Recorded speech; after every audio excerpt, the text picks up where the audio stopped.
Okay, it's recording. Okay. Hi, everyone. We're so glad you could join us tonight. Star Martin, we call her Stephanie Martin, and I came up with this idea to possibly kind of pick the Jules' brains a little bit. What do you do when you start having maybe some setbacks with your business? We all have them, and if you haven't had them, don't worry, they're coming. But don't get discouraged. The biggest thing for us is not to let them become you, to work through them, because I promise you the grass is much greener on the other side of that setback, and you are setting yourself up for a comeback. You just need to know the right strategies, and asking your upline for help is great. So that's why we're all here tonight. We have, Star and I have listed some questions that we would like to ask the Jewel panel, and we're going to actually choose certain ambassadors that we really want to ask these questions to, and see what they say. So my first question is to Susan Stern and Caroline French. Okay, my question to you guys is, what is your why, and why is it important to establish your why and revisit it often? We hear that all the time. That's a great one. Do you want to take it first, Susan, or you want me to? I guess I'll take it first. Okay. Thank you so much, you guys, for being on this call, and Jackie and Star for hosting this. So, yeah, we definitely have to have a why that's always evolving, and that's because, you know, a lot of our whys involve a goal, and so as you meet that goal, you need to just constantly be revisiting it. And when we were at the Jewel Leadership Training in Dallas last month, Rosalind did a workshop on our evolving why, and it was a super powerful session, about an hour long. There were tears, there was just a lot of self-reflection, and people really revisiting their why. You know, often Diamond ambassadors haven't really thought of that in a long time. And so what I realized for myself was that when I started in this business about 2.5 years ago, I was in many ways pushed by fear, motivated by debt, you know, living paycheck to paycheck. You know, my husband's, you know, he had been unemployed for a while, and the ups and downs of that can be very scary. 2 months into my journey, he lost his job, and, you know, we had no savings. So there was a lot of just feeling of like, I have to do this and be successful because I don't want to go back to work, you know, in an office environment. I want to stay home with my babies. I want to make this home-based business work. On the flip side of that, now as a Sapphire ambassador, I don't have those desperate financial needs. You know, certain things still trigger, you know, things where I'm like, you know, I don't ever want to like get we're in debt again, or, you know, like living like that. But, you know, I'm trying to live more with abundance thinking rather than scarcity thinking. And so now my why is more, I'm being pulled towards things that are aspirational and things that just, you know, inspire me and help, yes, my family, but help others and potentially help, you know, in the world. And so for me, things that I'm looking towards now are, you know, saving for my girls' college, even saving for a private school that we want to send them to. We have lots of goals, you know, to buy a cabin in Garden Valley, to do things, you know, that would make our family life what we want it to be. But aside from that, I have, you know, goals to help with a cause that's in Ethiopia, which is horrific childbirth injuries. And so, you know, just being able to donate in a really impactful way is super motivating for me as I head towards Diamond. So I could go on and on. You know, there's other family members I want to help as they grow older. But yeah, it's definitely now that I'm being pulled towards that instead of pushed by that crouching tiger of fear. Cool. Well, I'll need to share a little bit of mine, and a lot of you may be familiar with my why. It started out this business. My goal, even before I started Plexus, was to be able to leave my full-time job, primarily due to my health issues. But I really deep down wanted something that provided freedom. I wanted something where I could promote and, you know, earn what I desired to earn and what I thought that I could and should earn. And so when Plexus came along, it was kind of a, well, maybe this is is something that I could eventually build up to that. And, you know, it was quickly within the first couple of months that I realized this opportunity could definitely do that. And so that was my first big goal, was to leave my job. And so that just kind of focusing on that really propelled me forward. It kept me focused. I mean, I was being bold in ways that I couldn't imagine have ever been bold before. And I think that there were several different parts along my journey where I was like, oh my gosh, I can't believe I'm doing this. And not in a negative way, not like I can't believe I'm doing this, but in a, I can't believe I'm really doing this, you know, and seeing myself go after it and working really hard was really awesome and kind of astonishing in some ways, but it was because I was so focused on my why, and that was so important. And so after achieving that why of being able to leave my job, obviously I needed the next why. And so that was, you know, fully replacing my income, which I've done, and now, you know, have doubled that. So my whys, my deeper dreams are now up to the top. It's now, okay, becoming financially free and paying off debts and being able to set us up to finish our house and, you know, build a family and those different things. And, you know, as I was sitting here thinking about this today, you know, when I talk about being financially free and getting out of debt, and I don't think that I've ever really shared this before, when I was in college, I got myself into some very deep financial debt. So I pretty much, as a young adult, I buried myself. So my whole adulthood pretty much has been trying to unbury myself out of that. And that's just been a very painful thing, to owe lots of people money and to damage my credit in just horrific ways, and to just kind of come out of the gate just so far behind, you know, so many other people when that should be a fresh start. It wasn't for me. And so Plexus is allowing me that opportunity to really kind of right that. And so that's not fully there yet. You know, we're making progress on that, but becoming financially free, like actually having the ability to do that, is, even to be able to have that as a goal, like a real goal now, is so freeing to know that that is a possibility and a real likelihood. So that is my why. And that is what propels me forward now personally in my business, is to reach that where all those debts are cleared.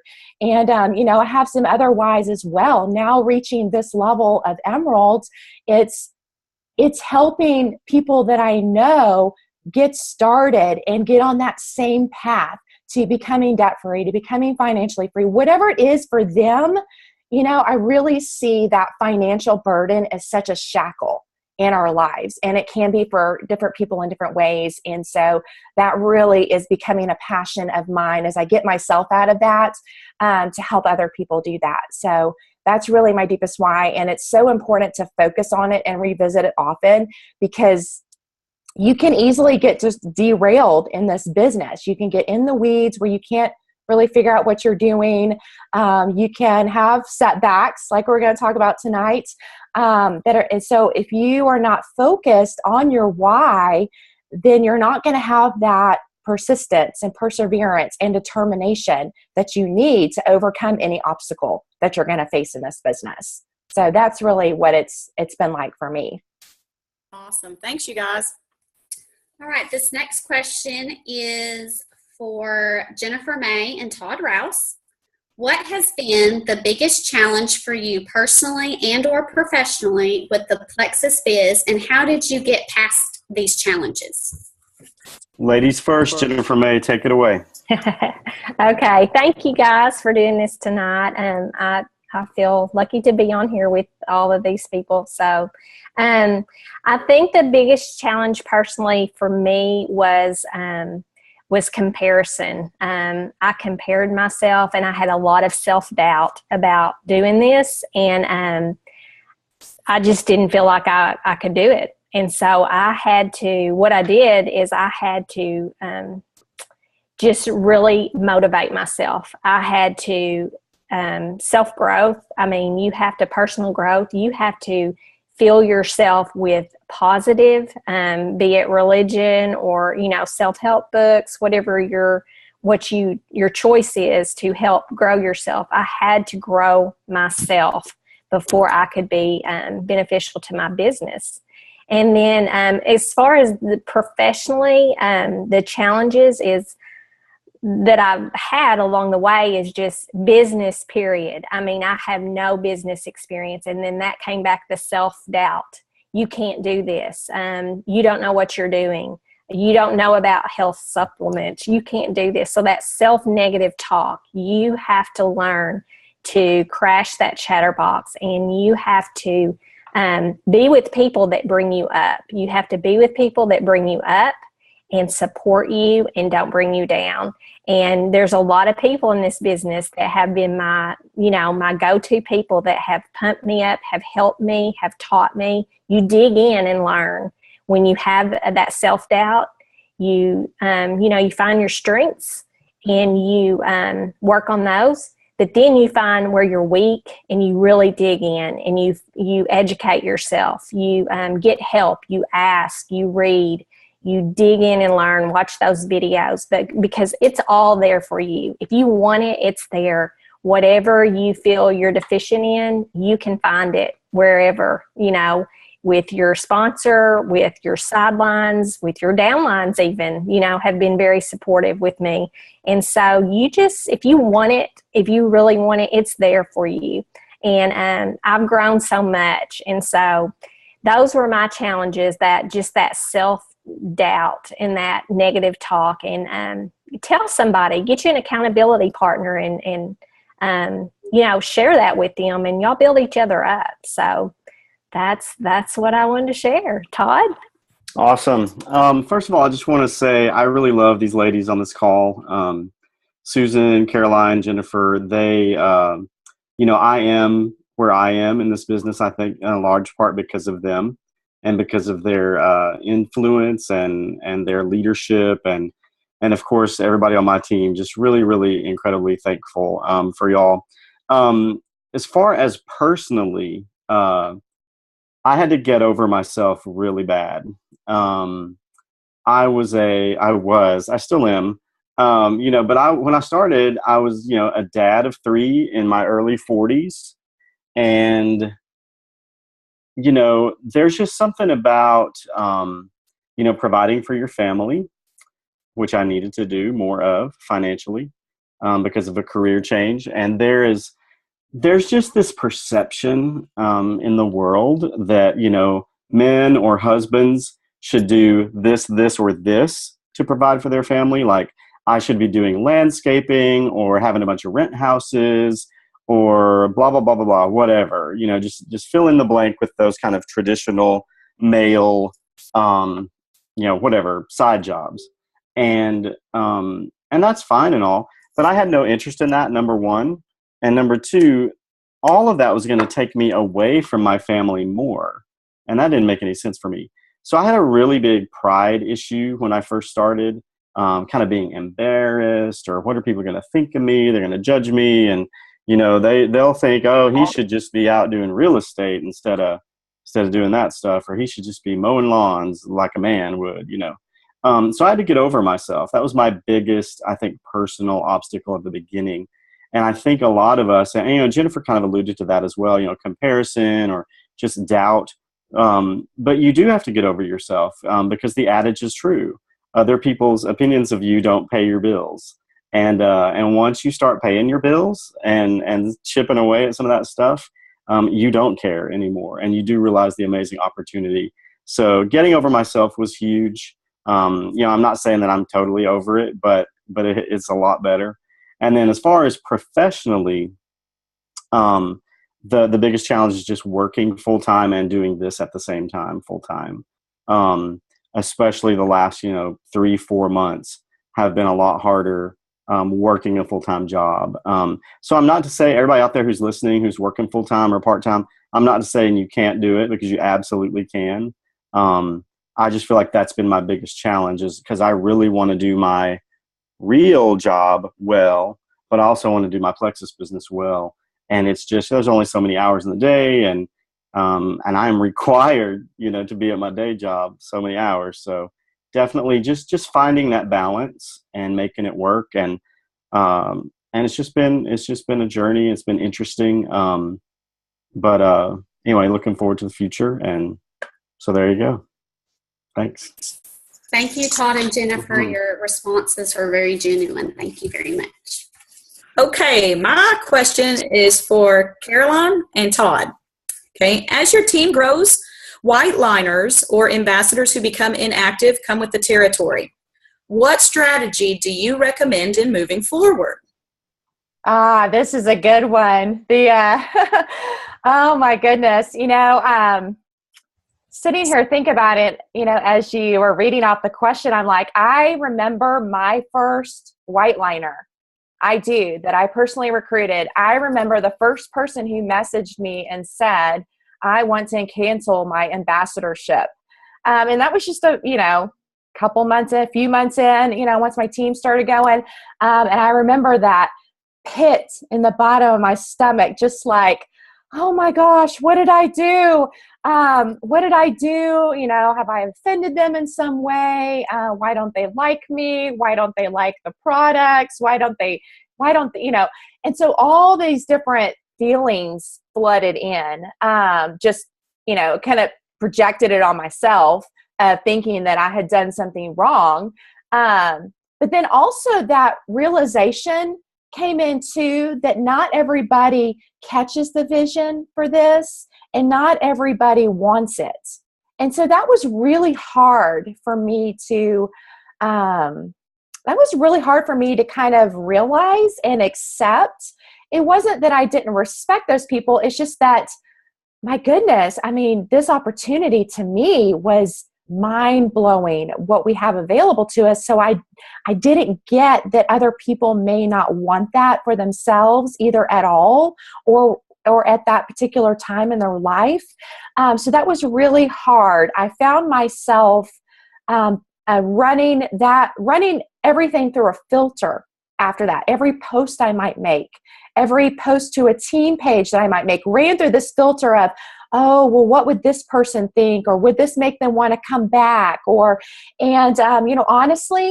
if you do that and you continue doing that, you will kind of start to go down a path that's not healthy for your business. So I think, first of all, it's realizing that people are in different places, and that's okay. That's okay. That's okay if people don't jump on board with us, and that's okay if they don't continue. I think knowing that not everybody is going to do it, and learning that was really helpful for me. It was like, okay, not everybody's going to stick with it. Okay, I can deal with that. Not everybody wants to work it as a business at whatever level. Okay. And so I think what's really helped me, and this is still a growing pattern, is really having those conversations with people and not being afraid to ask them. I just assumed everybody wanted to work this business at the beginning. I just did. And maybe that was helpful for some, because it can help breathe that belief into them that they can do it. But I think being aware of what people's personal goals are is so important, so that we can support them at the level that they want. And so honestly, I feel like I'm still learning that, but I've become a lot more upfront and direct, and just asking people. Or if people are white line, I still check in on them every once in a while. Just, hey, how's it going? People that order here and there, I may check on them periodically and just see how they're doing. So I think that's important, but I give them their space. I don't pressure people. So I think that that's really important, is to respect people for where they are, but find out if there's a problem with the products that's maybe something you could either know about to help someone with in the future, or you can help them if they're willing to try again, with how they're taking the products, or if it's with the business and just, not wanting to do that at all, then we can support them where they are. So for me, that's that was a really hard hump to get over. And that was just kind of what I try to do, is just to really be more direct with people and have conversations and not be afraid of what people may say if they say that they don't want the business. And I just want to mention all that's absolutely echo all that good stuff. I would take it a little bit different angle also and just say trying to avoid having them on the front end, if at all possible. And what I mean by that is that you you communicate with them from the very beginning. Like, are you a wholesale customer? I mean, are you strictly 100%, even though some people evolve and they change, but at the beginning, are you 100% wholesale customer? Because if you are, then that is totally awesome. But I need to treat you like the VIP customer that you are. And so they are going to get the top attention of any of my customers is going to be, I think a lot of times we sort of forget them sometimes.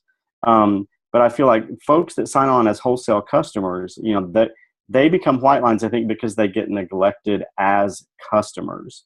And we really need to just put them at the very top of our list and really coach the mess out of them as far as their health and wellness.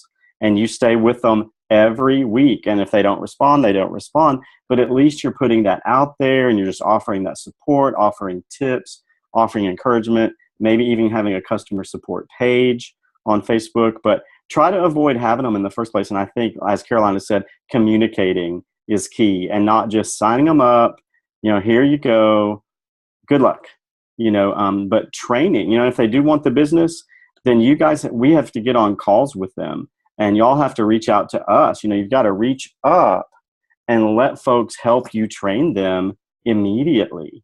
Like within the first 48 hours, get on a 3-person call with your sponsor or maybe the 2 levels above however many you want to include, and just say, hey, we're going to have a little powwow, a little get to know you, a little launch your biz conversation, and do that really, really soon. Don't wait 2-3 weeks. So to me, it's all about trying to avoid them in the first place. And then, of course, everything Caroline has said, can't take it personally. You got to keep on going and realize it does just come with the territory because, it just happens. So awesome. Thanks, guys. Mm-hmm. All right. This next question is for Susan Stern and Jennifer May. How do challenges change as you grow your biz? Jen, do you want to take that? I can. Yes, I'll start. Okay, so wow, as you grow your business, whole different set of different things that you deal with. So I'm learning this. I think that you get as you grow, you're handling customers, you're handling ambassadors, you're training your team, you have a team page, and you're training your new ambassadors and helping your ambassadors train. So it's a lot to manage. And so you learn the best way to manage it. And it's something different all the time. And you learn new things and you troubleshoot. You learn to be a great shooter. So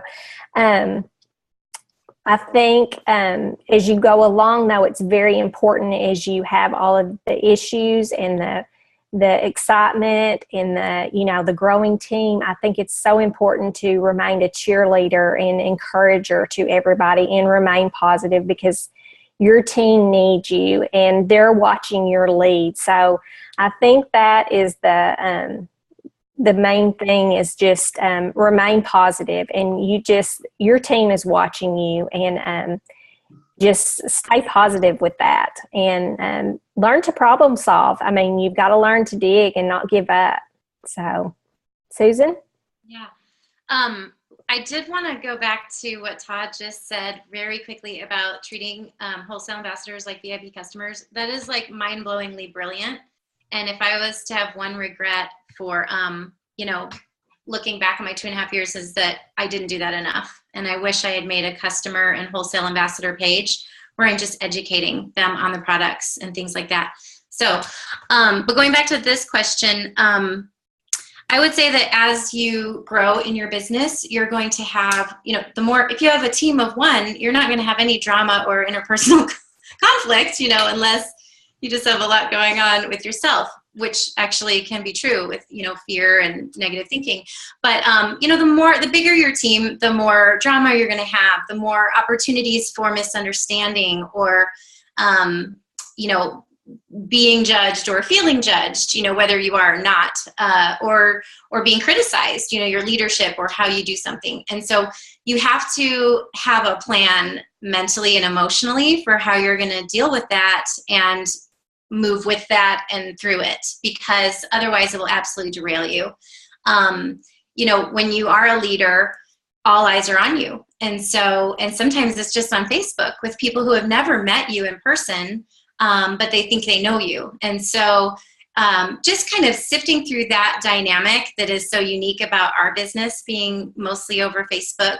But also, some of that conflict could come with some of your friends who have maybe become customers. Maybe they're not happy with the products. Maybe it's a family member who's become an ambassador. So there's a lot of opportunity for growth for you in learning how to be diplomatic and graceful and forgiving. And also, a lot of area for growth in just leadership. Like, leaders deal with this all the time. And so the more you can grow in that area, the better your business will, just flourish because of that. Also, just growing in your capacity to handle all the things that Jennifer mentioned. Layers upon layers of complexity start happening when you have hundreds and thousands of people on your team. And so, until your capacity to lead them is there, you're going to have a lot of struggle, or you're just not going to advance because you're just not ready to advance and you're not ready to lead at that level. So, personal development is huge as you grow. Balance is huge. Just how do you balance it when you're also working a full-time job, or you are a stay-at-home mom, or, whatever the case may be for your life, you're going to have to figure out, maybe sit down with your spouse or with your kids if they're old enough and come up with a sustainable plan. Like, how can we sustain me continuing to grow in this business and you guys, all of us feeling happy and like our needs are being met? Have non-negotiables, whether that's, your Bible study time in the morning or evenings with your family, or, whatever that may be to you, and really try to make boundaries early, because I can tell you that's been one of my number one struggles, as I've, gotten here to Sapphire, is that it is more work than I'm capable of and able and willing to do right now with a 2 and 5-year-old at home. And so, how can I work smarter, not harder? You know what I mean? Like, how do you maximize your time? So I think daily income producing activities is a huge part of that. Also learning to delegate, whether that's delegating housework, as soon as you can afford a maid, get one. Or, if you need to get a little bit of childcare each, week, I have our daughters in about 12 to 15 hours of childcare now a week, because I have to have that time where I, either get my hair cut or, do something, go to the doctor, like things that I need to do for myself, but also where I can do Zoom calls or have meetings with people and just be able to think straight. So I could go on and on, because there are a lot of demands as you grow in this business, but I think those are some of the main ones. Awesome. Thanks, guys. Sure. Okay, so next question is for Caroline and Jennifer. Many have said that the road to gold is the hardest. Did you find this to be true in your Plexus journey? And what advice do you have during this journey from silver to gold? You want to take that one first, J-May? You go ahead. I went first last time. Okay. Yeah, I would agree. I think each level brings something new. Each level brings a different set of challenges because you're growing. But I really do think that journey from silver to gold is the hardest, because you're growing the foundation of your team and you're just getting started. So you're still so new and young in your business. You're trying to learn. I mean, what does it mean to go silver? I mean, a lot of people reach silver but may not actually know what what they had to do. Like, like if you were to say, oh, okay, help your person get to silver, they may not understand that yet. So you're still learning so much. And it can be really overwhelming because you're trying to learn the products.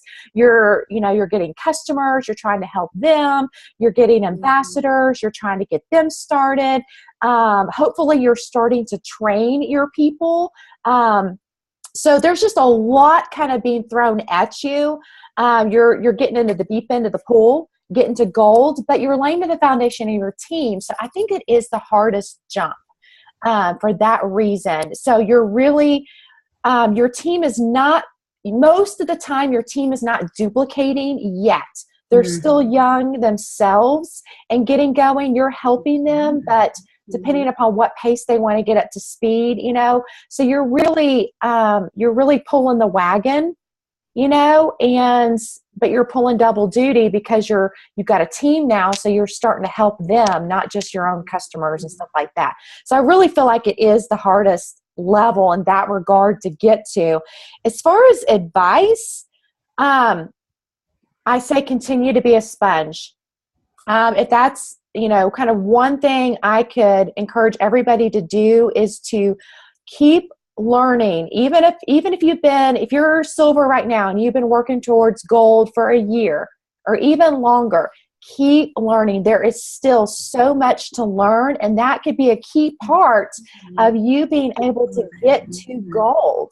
So I think, at that level, and as you start to get closer to gold, a lot more usually, but you're kind of at that dangerous part. I know a lot more, but there's still so much I don't know. So there's that confidence brewing, but you don't want to be overconfident. So you want to continue to be a sponge and learn everything you can and really turn around and start working with your team members, start doing trainings, even if it's just, hey, we're going to have a call and I'm going to tell you how to go through your back office, or I'm going to tell you a little bit about Plexus history, kind of those one-on-one calls, that I still do today, but I started off doing those as a silver ambassador probably when I had 4 or 5 team members. So I think that that's really important to keep pulling the wagon, keep learning, and start training your team so that they can learn and grow. I think that's really key. Those are exactly the things I was going to say. That's exactly what I have written down. You've got to start leading. Even though you feel like you don't know what you're doing, you're a leader now. So you want to continue to train, and you want them to duplicate that. So you want to be positive, and you want to lead those people, and you never stop learning. You just keep on. You just keep learning. The videos, the products, the business, you just want to learn all you can. And then another thing is just get out of your comfort zone, and you've got to start doing those trainings. You've got to start doing those Zoom calls and, contests and trainings with your team and getting together with them. And even if you don't know things and you don't know what you're doing, get in there and do it, and you'll get stronger and stronger, and you'll just grow with that. And your team will grow too, and they'll see that you're learning yourself, and that won't be intimidating to them, and they'll be open to that. I think, like, if they see you're learning and you're digging in, they're going to want to do that too and duplicate that. Love that perspective. Thank you, guys. That was so good. Can I jump in on that for just a quick second? It's not your question, Todd. No. So sorry. If you, but here's the deal. If you wait until you're ready, you will never do it. That's right. So don't be sitting there saying, I'm going to wait till I'm ready to have my team page. I'm going to wait till I'm ready to lead trainings. You just have to do it. I think we would all agree. We all started leading things before we really knew what we were doing. Yeah. The first time I didn't even know how to use that conference call thing. I was sweating. I didn't know if it would work, so you just have to go for it. Yeah. Can I add on one more thing? I think this is such a big thing. And Jennifer said, even if you don't know what you're doing, start getting together with your team members, start doing calls, whatever it is, or a combination. If your team is spread out, you can get together with people locally, or you can get a call. I did so many calls because already from the beginning, my team was spread out. But I think grow together. Because even if you are so brand new yourself, maybe you go to silver, overnight, and you're quickly approaching gold. And so you don't really know a lot yet, but your team members are new. You guys can learn and grow together, and you can build your team together. And I think that that's a really key point, that you can kind of lean on each other and grow together. That's good. That was awesome. Thank you, guys. What is one tip you would give to a beginning ambassador? And that is for Todd Rouse and Caroline French. I'll let you take it, Todd. Okay.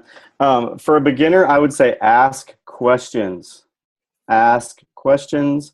Ask questions. Do not feel like you're going to bother your sponsor. Your sponsor wants to hear from you. They will be excited that you have questions, that you're interested, that you want to learn.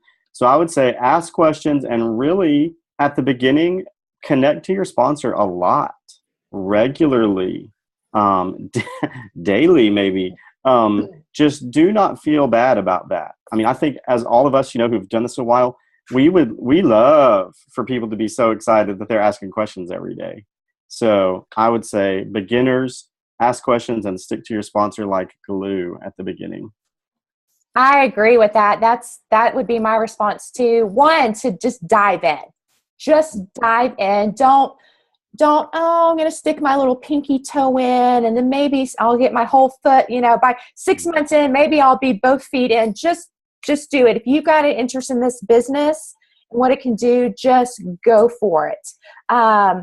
And be that sponge. Soak up everything you can, which means that you need to be engaging in the team pages. You need to be scrolling through. You need to be looking at questions people have asked and responses.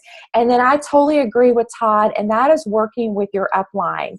I would say that this is probably one regret that I have, is not working with Susan more earlier in my business. It's not like we were talking and messaging often and regularly, but I wish that I had been kind of seeking her out even more to have like strategy conversations and stuff. I think I'm more independent by nature. And so I tend to just, okay, well, I can figure this out, and so don't do that. Even if you're independent, if you know what you're doing, then, hey, this is what I have going on this week. This is what I'm doing. If you have additional thoughts, I would love to hear them. So keep that regular line of communication really open, and be having those, asking questions, but also having strategy conversations so that you can improve your skills even faster and grow even faster and know what you're doing even faster. That'd be my advice. Awesome, guys. Okay, so next question is for Susan and Jennifer. What is one tip that you would give an intermediate ambassador, someone who's been doing it for a while? You go ahead, Susan. Okay, so I would say first and foremost, decide that you are a leader. It all starts between your ears, and that is going to make all the difference in your journey. I don't know what you would consider intermediate, but I would probably say gold to ruby kind of area. And so I would say that at that point, you could still continue to spend tons of time, learning,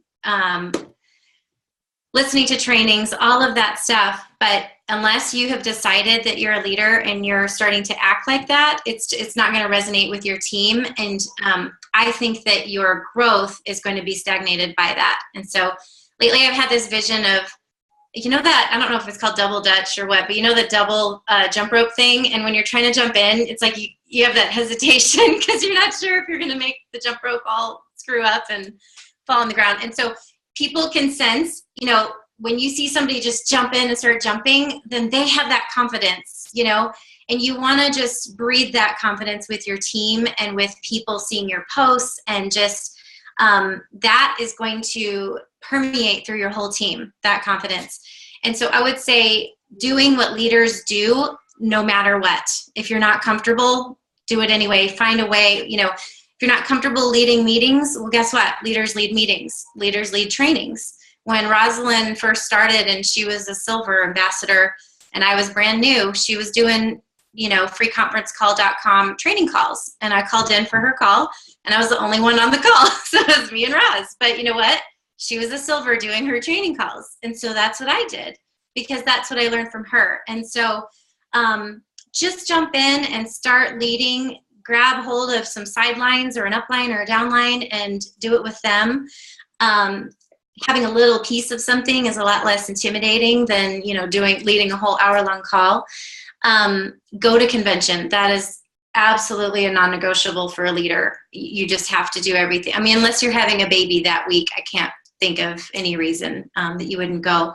I've heard it said, I can't remember if it was Eric Worre or who said it, but if you say you don't have the money to go to convention, do you have a mattress? Okay, sell it on Craigslist and use the money to buy your plane ticket and sleep on the floor until afterwards, or on the couch or whatever it is. Find a way to get there. Go to try for leaders retreat. Try to earn the prizes. When your team sees you earn that inspires them that they could do that. Those of us who earned leaders retreat got to go to Washington, D.C. this year and Orlando last year. Let's see, embrace your journey. Like Jen said earlier, do not compare. The comparison will absolutely derail you at every single level, including diamond. It never stops. And so you just have to wrangle that early on.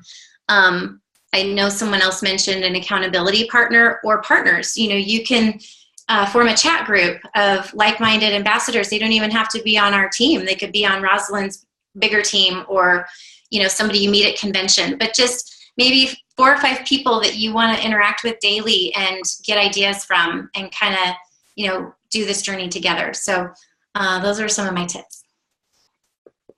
I agree. Those are awesome. So, I agree. You're a leader now. So you need to embrace that and lead your team. And I think you need to be fair and compassionate too with your team. And never think like you know everything. Continue to grow yourself and find your strengths and don't compare like we all do, but don't compare. Find what you're strong in and lead in that way. And then where you're weak, find your people that are strong in those areas you're weak and help each other out because we all help each other and we all are different. So, where someone is a great speaker, someone may be better at business and contests and that sort of thing. So work together, work as a team and be the best leader you can be. Awesome, guys. Thank you. All right. This next question goes to Jennifer May and Caroline French. How do you stay motivated, challenged when times are slow? Oh, you want me to take this one first or you want to Okay. This is a good one. And as I think about this, it's like when times are slow, but I think also when times are tough as well, that this can kind of go hand in hand. When times are slow, let's just say, and as this business is still really young, you guys are, but it's still exploding. So when you say times are slow, that could be personally just in, getting new customers on board, but it could also be a season, maybe that a lot of people experience at the same time. For instance, in the past couple summers, a lot of people, not everybody, but a lot of people experience a little bit of a slowdown in the summertime because so many people are on a different schedule. Their kids are out of school. They're going on vacations, it just gets crazy and then school starts back up. That's not true for everybody. I mean, some people come on board and their business takes off in the summer, but for a lot of people, you can have a short season no matter when it is, when it's slower, just like, man, did the well dry up? Where are the people? And so, I mean, that can happen to us all. So I think the tendency is to pull back and go, well, I'm just gonna hang out and wait for this to get better. But it's actually the wrong thing to do. We should actually do what the opposite is, which is to keep doing what we should be doing. keep farming, keep doing inquiries, and at some point you're going to have another harvest where those people are going to come around. So I think that that is a natural tendency to go, oh my gosh, nothing's happening, and so I'm just going to sit this one out. But that's the wrong response, because you could be planting those seeds, you could be tilling the garden, you could be watering the garden, because if you think of your business like a garden, it has different phases, and you're not going to be picking all the time. You're going to have to replant or keep tending to it so that you can pick again later. And then when times are tough, or you're just having a bad day, I mean, you guys, you can be high one day. You can be, whether you've gotten a new customer or a new ambassador at all, you can be passionate and you can be like, man, I am on fire. I am loving this. I've got my goals outlined. I know what I'm doing. And then the very same day or the next morning, you can wake up and go, oh my gosh, I've got to like scrape myself up off the floor. So that's very normal. So I think trying to stay even, and if you're having a downtime, then it's okay. If you read scripture, then read scripture. If you pray, then pray. If you need to watch a training video that's going to be more about passion, then do that. Those are the things for me that kind of pick me up and help me stay focused on myself personally, what I know to be true, and what I need to be doing. So that would be it for me. That's awesome. Okay, I think I agree with all of that too. But I have a few other little things I wrote down. So I think that when you do this, when this time is slow, is you need to already have in your mind that you're not quitting. You're in this. So there's no thinking, maybe this isn't for me. You've already got your mindset. I'm doing this. And so once you set your mind to that, the slow seasons are the times when you need to be going out and when you think you've told everybody you know about Plexus, that's when you go out and you start planting those seeds again. You find new people. You join some new groups. You join a Bible study. You join your kids' activities. There's plenty of people out there to keep planting those seeds. And I agree with Caroline with the personal growth. What a great time for you to fill your cup and, get what you need to continue to be strong in your faith and just in your business and how you feel about yourself and leading your team and being a leader.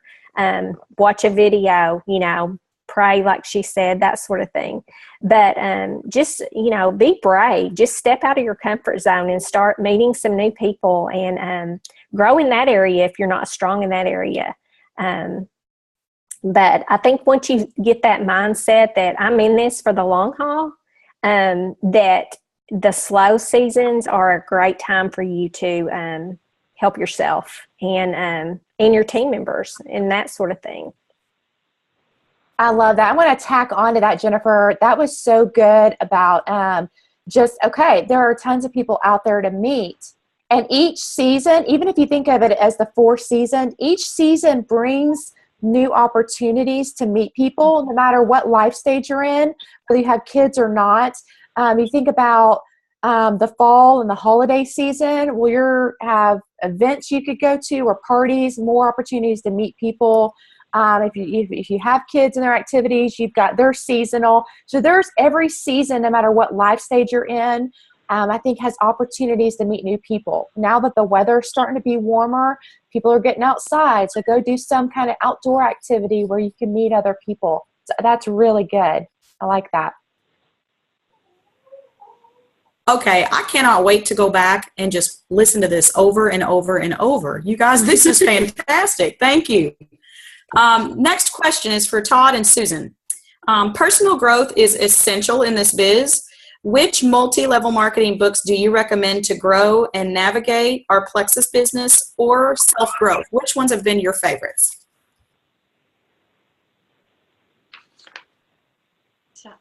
Oh, he's on mute. So Okay, I'm back. Hey, I'm good with whatever. You want to go, Suze? What do you want to do? Sure, I'll go because I wrote some notes down. Okay, so I think MLM books are great. They're fine. There's some awesome ones. Namely, I would say Rock Your Network Marketing Business by Sarah Robbins and Go Pro by Eric Worre are the two that I hear most often being the best. There's tons you could read. But I actually think that for our business, what's even more important and critical is books that are about overcoming negative thinking and fear, and just patterns of fear of failure, fear of success, fear of what other people think, that sort of thing. And then books that are on growing in your leadership and influence. And so for tackling fear and living courageously on purpose, Daring Greatly by Brené Brown is one I would recommend. It's very high on my list. I keep hearing it's mind-blowing. I know that Todd has read Rising Strong by that same author and said it's equally mind-blowing. And like Caroline said, whatever your spiritual practice is, that's going to really help with the fear stuff and thinking, more positively. Not that it's all about thinking positively, but there are definitely ruts that our brains get into that even can change the physiological makeup of our brain, because the negative thinking creates, brain patterns. And so if you have that, which we all do, but if yours are really deeply rooted, you have to work on that and read books that help with that kind of stuff, because that will hold you back in this business for sure. It's probably the number one thing that'll hold you back. As far as tackling negative thinking, What to Say When You Talk to Yourself by Shad Helmstetter, and Switch On Your Brain by Dr. Caroline Leaf. Those were the two most recommended books at the Jewel Leadership Training in Dallas last month. And then for leadership, as you guys know, John Maxwell, he's sort of the king of leadership training, but 21 Irrefutable Laws of Leadership, which I know a lot of you guys have already read or are reading it in groups with each other. But also I've recently heard that 360 Degree Leader by John Maxwell is great as well. With a 2-year-old and a 5-year-old and being at Sapphire, I honestly don't have a ton of time to read. And I really struggle in this area, but I do try to find time to, read the really big ones. So a lot of these are on my hit list. Some of them I've read. How to Win Friends and Influence People by Dale Carnegie is a classic as far as growing in your influence. When I was in my late 20s, my company paid for me to take his 12-week communication course, which was basically this book broken out into 12 weeks. And it's like this super expensive course I was able to take. It was really great. It starts at the basics, even, how to have a good handshake, how to have eye contact, how to remember people's names, how to make somebody feel special while you're talking to them, that sort of thing. And then another one for growing influence, a book called Contagious, Why Things Catch On by Jonah Berger. And I also like The Tipping Point by Malcolm Gladwell. It's just, what makes something suddenly happen or suddenly catch fire or suddenly cool, like a style or a fashion. And so I think our business, 2.5 years ago, what was Plexus? Nobody knew. And now it's a buzzword. It's catching on. And so how to get your business aligned with that buzz, I think is really important. Hey, Susan, okay. before Todd jumps in there, Yep. Can I ask you guys something? Would you mind sharing those books with us, like the way that you just outlined them with leadership, facing your fears, and just sharing those with us on your page? Yeah. So you can copy. So that way we can kind of tackle where we're struggling. Yeah. And be able to find a book that might be able to help us. Yeah. Absolutely. And I just want to say, of course, everything Susan just said, I completely echo. But, I've said this next statement for years and years. I don't know who said it. I stole this from somebody. But leaders are readers. Leaders are readers. And if you're not, you need to become one. So I think, like Susan said, network marketing books are fine. But to me, you don't need many of them. You need to read Rock Your Network Marketing Business by Sarah Robbins, period. If you are on this call and you do not own that book, then go sell your mattress and buy that book. Okay. I mean, it's $12. Get it. It's the best one there. No aspersions to Eric Worre, but it's better. Okay. So get it. And then I say you don't even need another network marketing book, in my opinion. If you did, it would be Beach Money by Jordan Adler. That's just my style. I'm not really Eric Worre style. But, you know, I cannot echo enough what Susan said about Brené Brown. I have read all of her books. I have read her most recent one multiple times, Daring Greatly twice. And it's because her work addresses so many deeply held things that we all hold on to and live with and struggle with. And if you think you are done growing as an adult in your 40s or your 30s or whatever, your 50s or 60s, you've got to open your mind up to growth. And I just, if it's going to be books, it's going to be Brené Brown, in my opinion. She has amazing TED Talks. So if you need to warm up to her, go to TED.com, TED.com, search Brené Brown, Brene Brown, and she has one of the most viewed TED Talks of all of the TED Talks. Both of them are amazing. Just realize you have to grow. You have to, period. You will not grow in this business if you don't grow as a person. It just is a simple fact. And, you know, I was in the ministry for 15 years. I've been a teacher for 6 years. And I have grown more as a person in the last year than any of those years combined. I have a master in spiritual formation. Okay. And I still have grown more in the last year than I have ever in my life. So go, grow, read. But as far as MLM, Sarah Robbins, that book will get it, in my opinion. Thanks, guys. Mm-hmm. All right, this next question is for Caroline French and Todd Rouse. Technology is everywhere. Which tools do you find essential and optimal for growing your biz and effectively leading or training your team? I want to say before we start talking about that, don't hide behind technology and don't hide behind gadgets and tools. I think a lot of people think, oh, I'll get me an iPad and then I'm going to get this app and I'm going to get this and I'm going to get that. And they spend so much time trying to work on their gadgets and their apps and their technology. They don't do all the other stuff they should be doing for their business. So make sure that it really is enhancing and it's not really just kind of a procrastinating kind of thing. But for me, I'm not really, I have a wonderful computer, but I'm not really big on as far as tech goes. But Zoom, the app we're using for this, is a non-essential, is a non-negotiable, is an absolutely essential for our business because it's free. Well, it can be free, but it's so easy. Also, Facebook Messenger, we use that a lot. That's obvious. But my big thing is turning all of this off also is crucial for your business. Because if you leave all this on all the time and you're always available for everyone all the time, that's not a good pattern for you. So in addition to your technology, be sure you turn it off. So a lot of people as well use buffer.com. It's an app where you can schedule out your social media posts, certainly your Facebook posts. So to me, those are the ones. I know there's a lot of other good stuff I've read about, but I just don't use a whole lot of it. So I just say use your technology if it helps you do your business, but not if it's just kind of something to keep you occupied and keep you from doing the uncomfortable things that you don't want to do in your business. So that's all. I totally agree.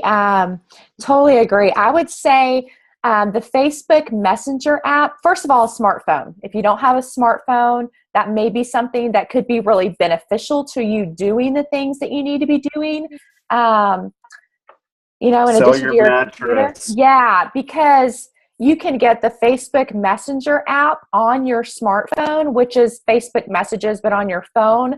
That is a lifesaver. Being able to answer a question on the go or on the fly is really, really helpful. Now, taken in stride with what Todd just said, not to be on your gadget all the time, kind of study, but to be able to do that and to give you more freedom to be able to answer is really helpful.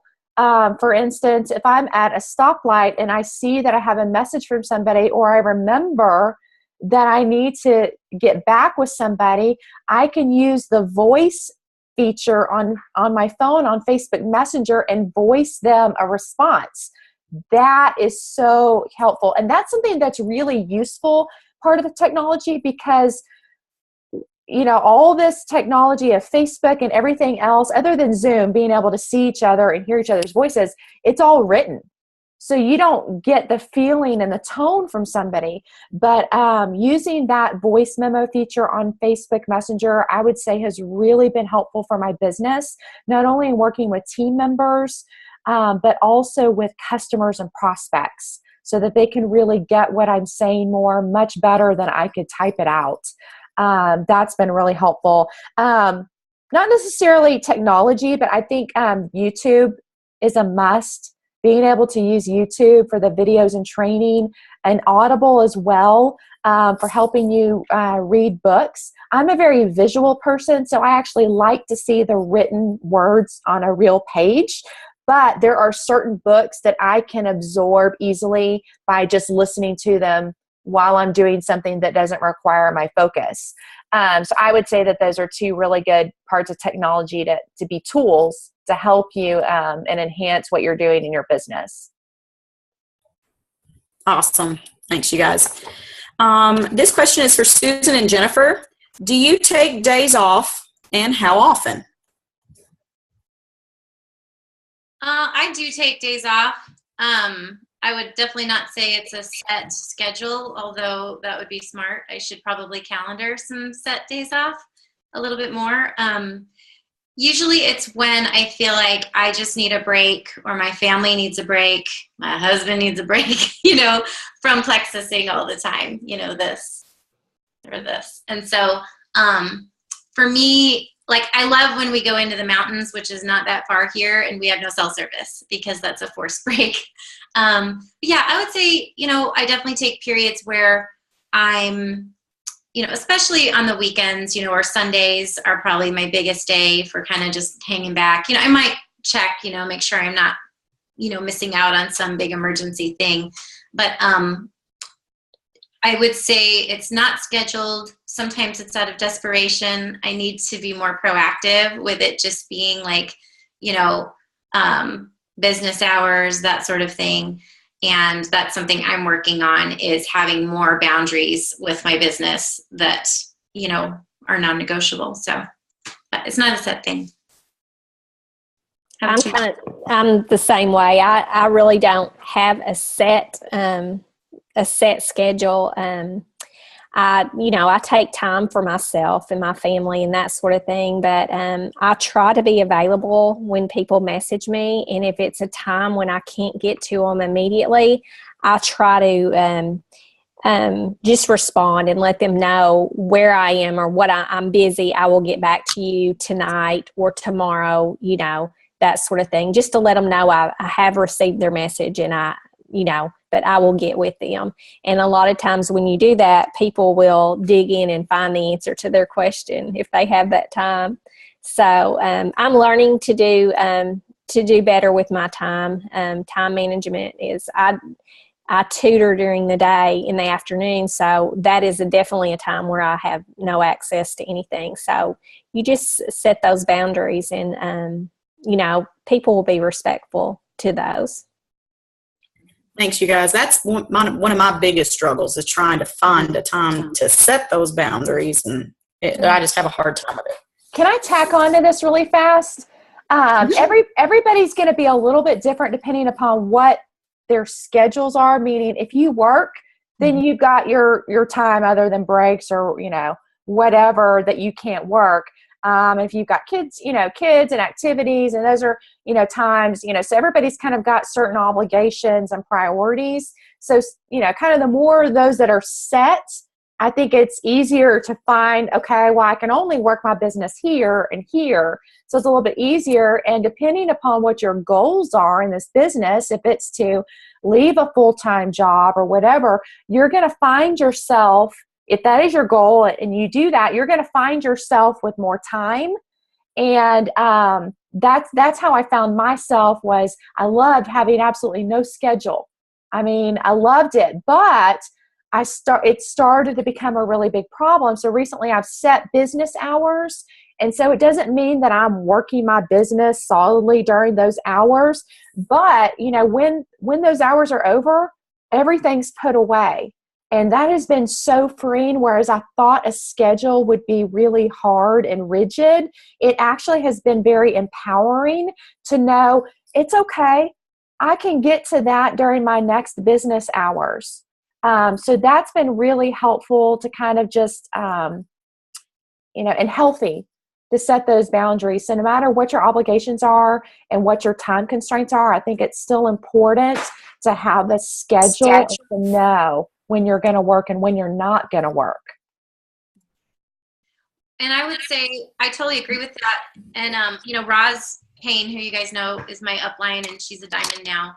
But early on, she was working full time, and, she couldn't and they weren't allowed to be on Facebook while they were working. So I'd text her and she'd be like, girl, I can't talk right now, but she's like, look on Destination Diamond Team, go do a search. And so she equipped me to be really resourceful really early on.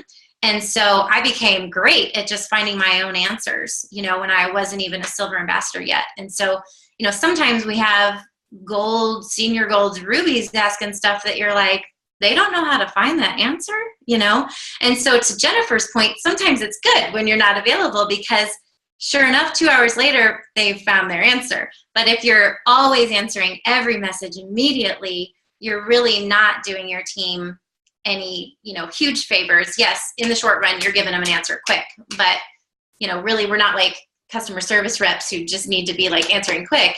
We need to be doing things that are duplicatable and helping, teach them how to fish. Don't just give them the fish all the time.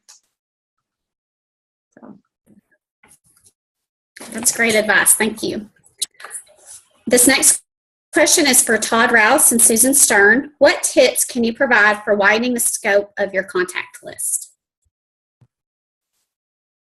Todd, you can go first. Okay, thank you. I'm getting a call here from Scott Peggy, so I'm going to mute him. Hey, I would say one thing I did early on, I was not a big Facebooker before Plexus, and so that was a big adjustment for me. And so one thing I did to kind of widen that audience was at the beginning, before I started posting, I kind of strategically took a couple of weeks. Now, I'm not saying wait. I'm just saying this is what I did. But I took a couple of weeks, and I just went through some of my friends that were the most connected friends I had, and I would friend their friends if I knew them at all. Like, I would go through their friend list, and if I knew them at all on any level, I friend requested them. And of course, 99.9% of them accepted.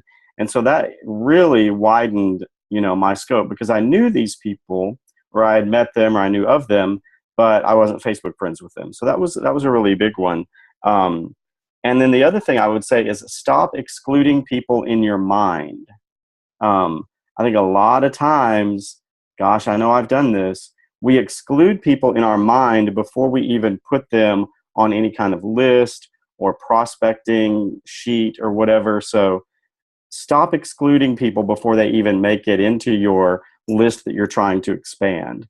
Don't mentally block them off, because I know, that I definitely have lost some phenomenal people to other companies because I just mentally wrote them off because I thought they didn't need money, or they're too busy, or they would never do something like this. Well, lo and behold, they not only did something like this, they're excelling at it. So don't write anybody off.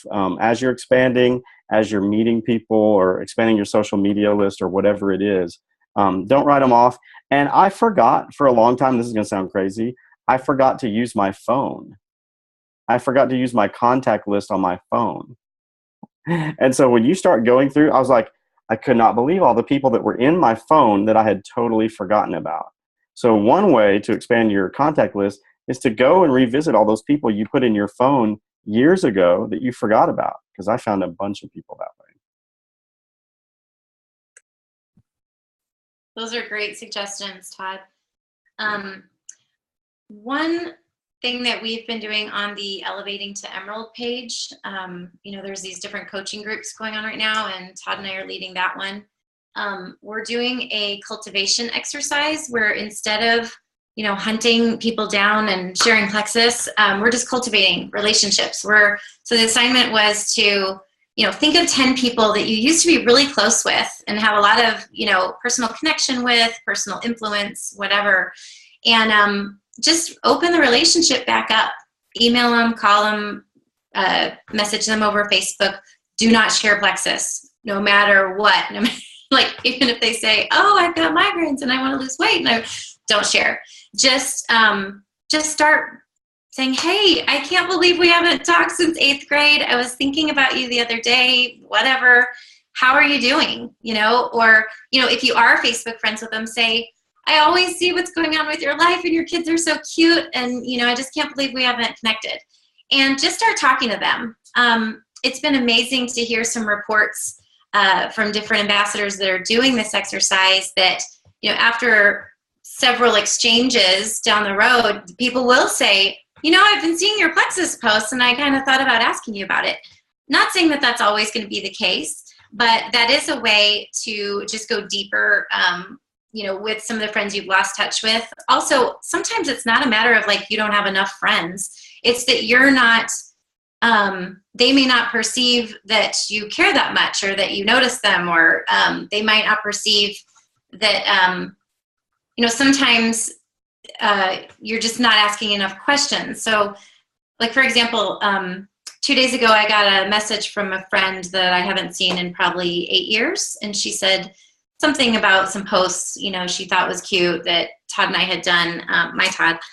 And so then I just started asking her questions, and then we just started talking about life. And then, like, probably 10 messages later, she said, I've always thought about joining your Plexus thing, but I just figured, I'm not a salesperson. And so, here it took like a whole day worth of us going back and forth just talking our life before she said she's been interested in about Plexus for months, So I think, that adage that people don't know how much you care, or people don't care how much you know until they know how much you care.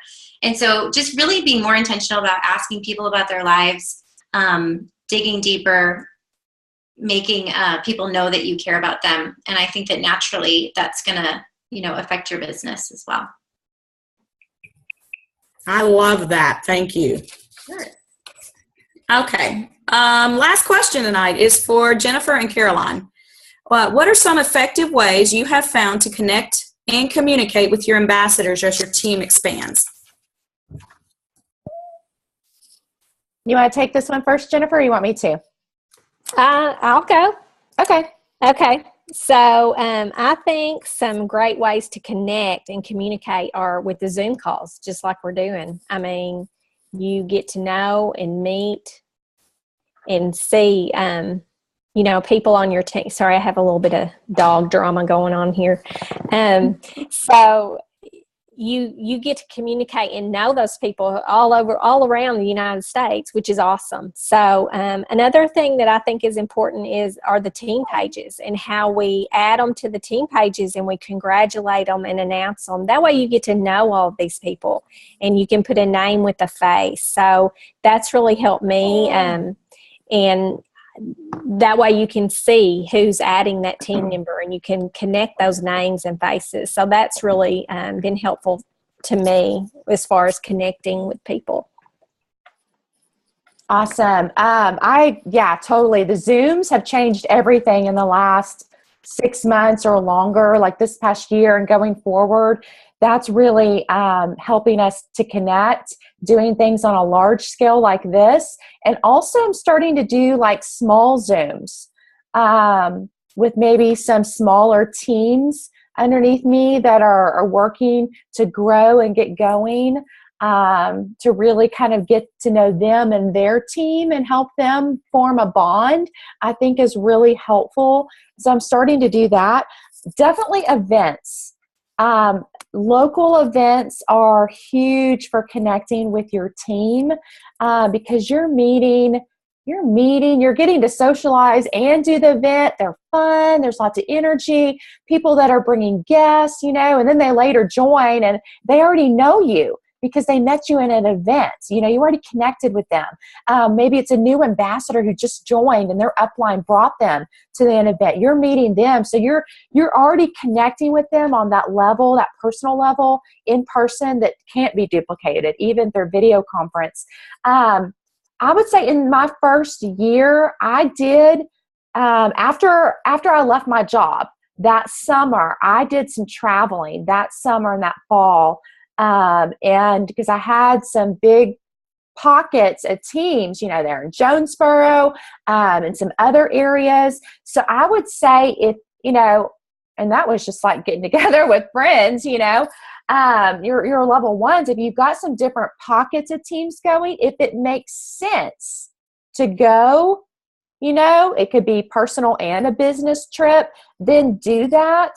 That was something that I think was really helpful to the growth of my business at that time. But again, it needs to make sense. It needs to make sense personally. It needs to make sense business-wise. That may not be the right thing for everybody, but for me at the time it was. And so that was really good. And now I'm traveling some, but not as much because of Zoom. So it really has taken a lot of that out, and I'll still do some trips periodically, where it makes sense and so forth. So I would say definitely Zoom and definitely events, whether they're local or if it makes sense to travel. So, and voice memos. I'm telling you, voice memos are really helping to connect as well. If you can message somebody back or reach out to them and let them, hear your voice. That's what I was going to say too. Messenger is awesome. When you see these people on your team new and you want to congratulate them, I love to get from my uplines to get a little, message saying you're doing great, so proud of you. Congratulations. That means a lot to me. So I try to carry that down to congratulate my people who I don't even know personally, but I think that's just a great relational thing you can do too with Messenger. Can I just add something real quick? I know we're long on time, but like what Caroline was saying with the smaller Zoom groups, I've noticed that with my team, there's usually geographical pockets where there's like tons of, Plexus activity. And then there's large pockets where there's hardly any. And so using the Zoom to connect some people geographically who kind of are like orphans on your team, if you're in Dallas, you could go to a Plexus event probably twice a week, Boise, it's getting to be where that's the same thing.